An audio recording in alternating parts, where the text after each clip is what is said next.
Je me suis toujours occupée de ma mère parce que ma mère, elle a une maladie mentale. Fait que c'était vraiment compliqué. Tu sais, j'ai manqué beaucoup, beaucoup, beaucoup d'écoles, je dirais. Il y a une fois, j'ai manqué, je pense, c'était 6 mois, j'avais manqué 6 mois d'école sur un an. Puis, il m'avait fait passer mon année pareil. Je ne comprends pas pourquoi j'ai passé mon année, mais je l'ai passée. Fait que quand ma soeur était pas là, vu que ma soeur, elle alternait beaucoup entre les amis puis chez moi. Mais tu sais, admettons, elle venait chez moi dormir, puis après ça, elle allait chez des amis.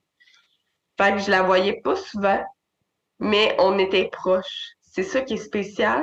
Fait que c'est moi qui m'occupais de ma mère, dans le fond. Ça se peut-tu que ta sœur a veillé un peu sur toi? Ouais, ma soeur, elle veillait sur moi tout le temps, même si elle était pas nécessairement là. Ouais, elle a toujours veillé sur moi. Fait que dans le fond, elle veillait sur toi, puis toi, tu veillais sur ta mère. Ouais, exactement. Puis ensuite de ça, c'est ça, tu disais qu'il y a eu d'autres signalements, puis tu as été replacé. Ouais, OK. c'est ça. J'ai été placée à 12 ans. Puis une semaine avant que je sois placée, j'ai été en centre jeunesse pendant 2 jours. Fait que c'est pas si pire. À cause qu'ils évaluaient ma situation familiale. Fait que là, ils se sont enfin dit, OK, c'est bon, c'est le moment, on va la placer. Fait qu'une semaine après, j'ai été placée à Pointe-du-Lac dans ma famille d'accueil. Ben, c'est ça, je me disais, là, tu sais, à force de te renvoyer dans ta famille, puis qu'il y a des signalements qui reviennent à un moment donné, il a bien fallu que quelqu'un allume là-dedans. Ben c'est ça, là. Il était comme un petit peu temps. Puis comment ça s'est passé à Pointe-du-Lac? À Pointe-du-Lac, je dirais que les débuts ont été difficiles parce que pour moi, on m'enlevait de chez ma mère. Puis pour moi, chez ma mère, c'était une situation familiale normale. Ce que je vivais dans le fond, tu sais, dans ma tête, c'était qui ne vit pas ça.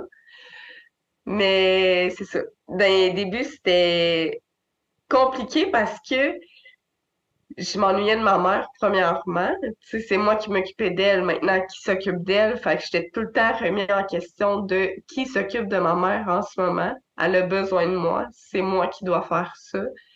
Tu sais, les chiens, on avait 2 chiens. Fait que c'est moi qui dois les sortir. J'aimais beaucoup ma mère. Fait en même temps, on m'a comme pris à elle de ce que je pensais. Puis après ça, ça a super bien été. Moi et ma famille, on a eu des hauts et des bas, mais on s'en est toujours sortis tous ensemble, puis on a essayé de tout de se comprendre. Fait que non, j'ai vraiment, je les aime beaucoup, ma famille d'accueil. Tu as été placé longtemps chez eux? J'ai été placée pendant 6 ans. Ça va faire OK. 7 ans en avril 2024. Je suis pas encore placée, mais à toutes les années, on s'offre un petit cadeau pour remémorer mon placement. Fait que c'est ça. OK. Comment est-ce que tu t'es rendu compte que ce que tu vivais avec ta mère, que c'était pas normal?